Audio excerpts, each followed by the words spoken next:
sa among pagluto nga bread. Para sa'yo may among luto pagluto. Mga bread. Ito mga karne.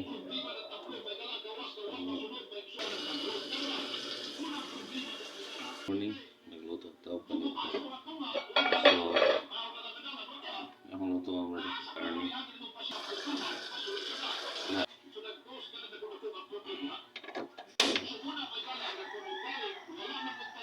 Lamas brado. Aras panyuto na yung mga bradiks. Panyuto na mo na yung panyuto. Tuyo ang kalahar atin ng kawali. Lagyan natin ng oil. Oil. Para sa lamas.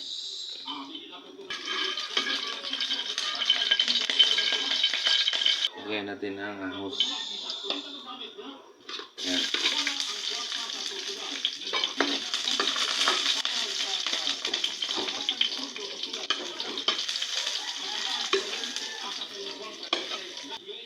Sibuyas.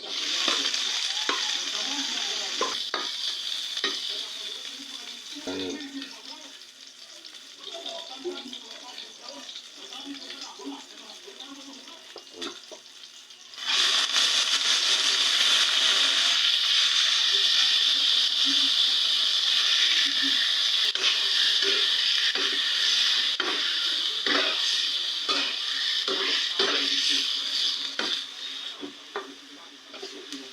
Hintayin muna natin na natuyo siya.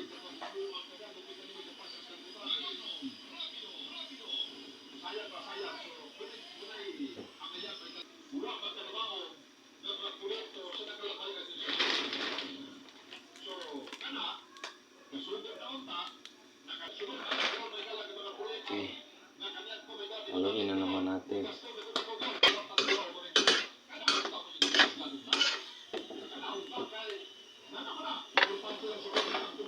Tagal ka to mga kabayan.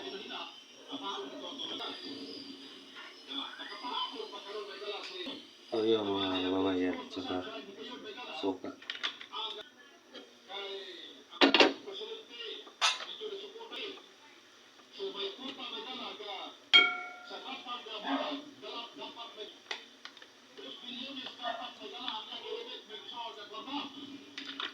Haluin natin.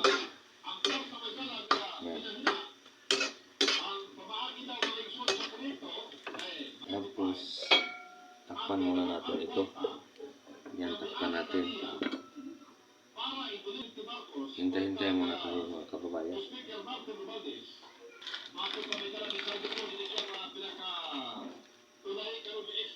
Mga idol, tingnan natin ang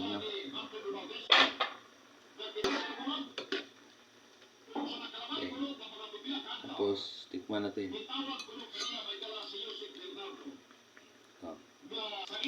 Kunti lang.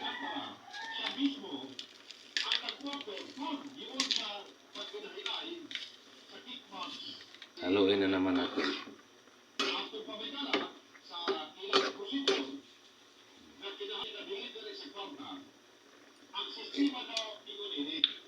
Masarap na.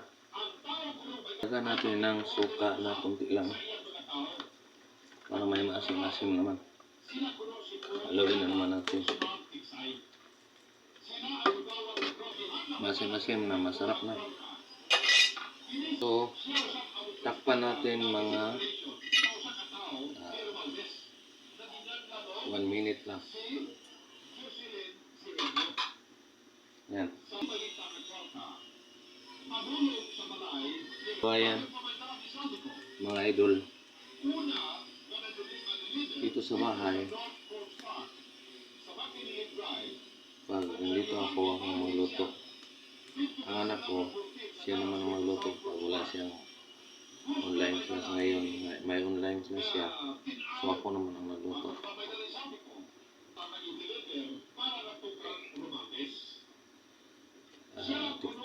Buksan natin. Bango.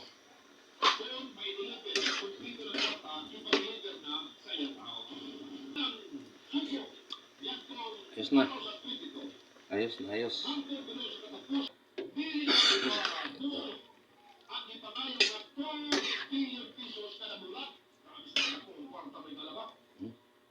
Sarap.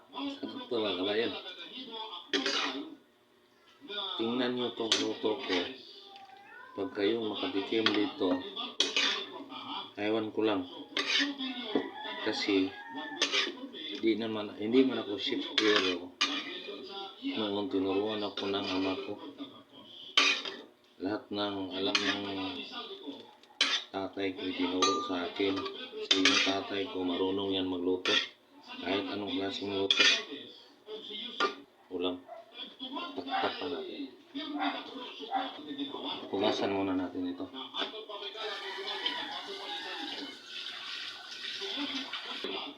Lagyan natin ng 4 cups. Ito. Water. 1, 2, 3, 4. Ayan. Dito na lang kabayan, i-transfer natin itong tubig. Dito. Kasi mga brothers, kaya ako nagpakulo ng tubig. Kasi may lulutuin ako na paborito ng mga anak ko. So, paborito tong mga anak ko. Kaya lutuin ko ito. Pakuluan natin itong tubig mga kabayan. Hintayin muna tayo kung makulo siya. Yung mga idol, kung masarap to, tama ang pagluto. Kailangan mga idol, magpakulo tayo ng tubig. So ito ang tubig, ito is 1 liter. So ipakulo natin. Pagkatapos, ilagay natin ito sa nagkulo na tubig. Pagkatapos, i-drain natin. Pag-drain siya, hugasan natin ng malamig. Yung tubig, normal, hugas natin hanggang malamig siya. Pagkatapos, mag-add ingredients tayo. Kung may add ingredients tayo, i-gasa natin yan ang ingredients. Pagkatapos, ilagay natin ito. Ilagay natin ito. Lagyan natin ng mga ingredients, yung itlog, yan. So, yun mga kabayan. Kaya nagpakulo ako dito para nga iluluto ko ito. Kasi favorito to sa mga anak ko, lalo na yung dalaga ko. Favorito to niya. So, sabi niya, ikaw na magluto din papa kasi masarap tayo magluto. Okay naman. Problema. So, ito mga kabayan. So, malapit na siya kumulo. Kabayan, hintayin muna natin. Sana hindi kayo magsawa, maghintay para makita niyo yung linuluto. Masarap to. Lagay natin ito. Buksan na natin ito. Malapit na kumulo. Natin.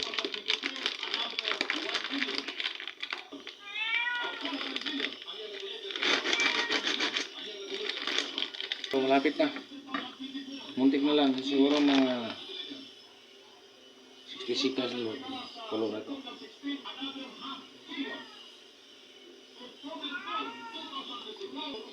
Okay mga brothers, mga idol, so, kumulo na. Ayan. So, lagay natin ito. Ito 5 minutes. Okay.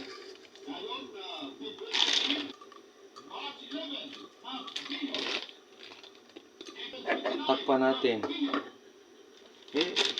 Ano ba ito? Tama ito? 3 to 5 minutes. Tama. 3 to 5 minutes. So, hintayin natin. Dito natin siya kukunin ng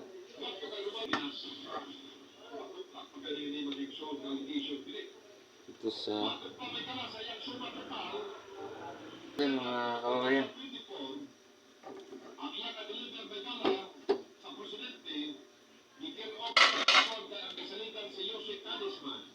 Tapos, magkuha tayo ng lagayan ng para drain.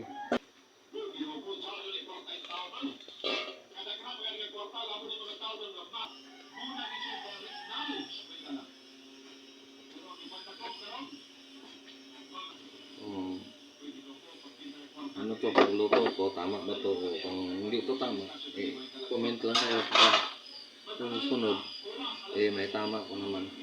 Pero sa alam ko, sinunod ko lang ang nalagay ng ng sa wrapper niya. Kasi may nalagay doon eh.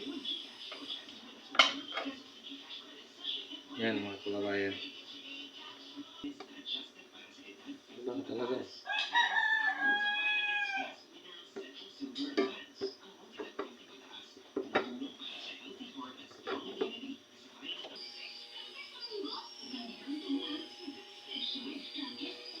Haluin muna natin ito mga kulabayan. Tama na ba ito?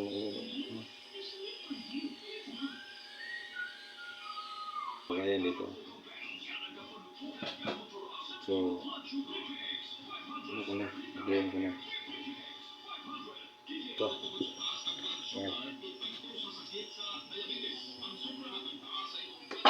Again ko na. Ingredients. Sibuyas naman lang daw na ito. Yan.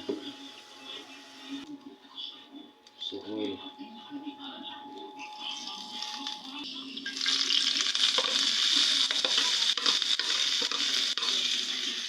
Yan. Ito na. Lagay natin ito.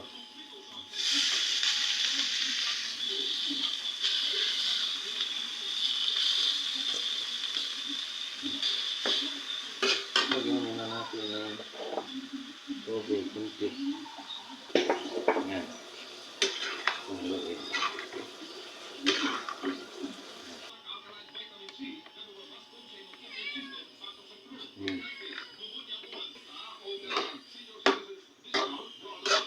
At masig sarap.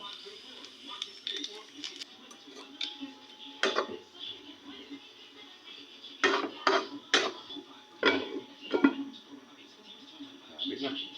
Luto, kahit anong ulam, pag wala kang diskarte sa buhay, hindi yan masarap. Huwag natin hayaan na ang magpapasarap sa kanya, ito lang ang mga ingredients. Kailangan gawin natin na may pagmamahal tayo sa pagluluto natin para naman masarap siya. Okay. Ito. Okay na ito. Egg mga kayo.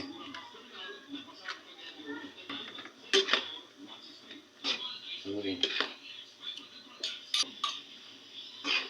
Tereng! Luto na mga kabayan. Luto na. Sibuyas dahonan.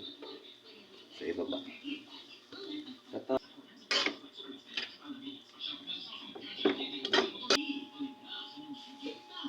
Tereng! Ito na ang luto ko.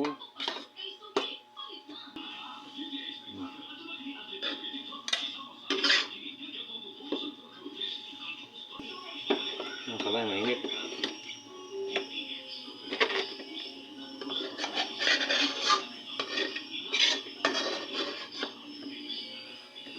Kabayan. Ito na. Kabayan, maraming salamat sa lahat ng sama sa pagluluto ko. Kaya sana masayahan kayo. Kahit may mga bash diha sa akin, hindi tama o bigyan ako ng clue para matama ko sa sunod. So okay lang mga kabayan, salamat. Good morning, ingat tayong lahat.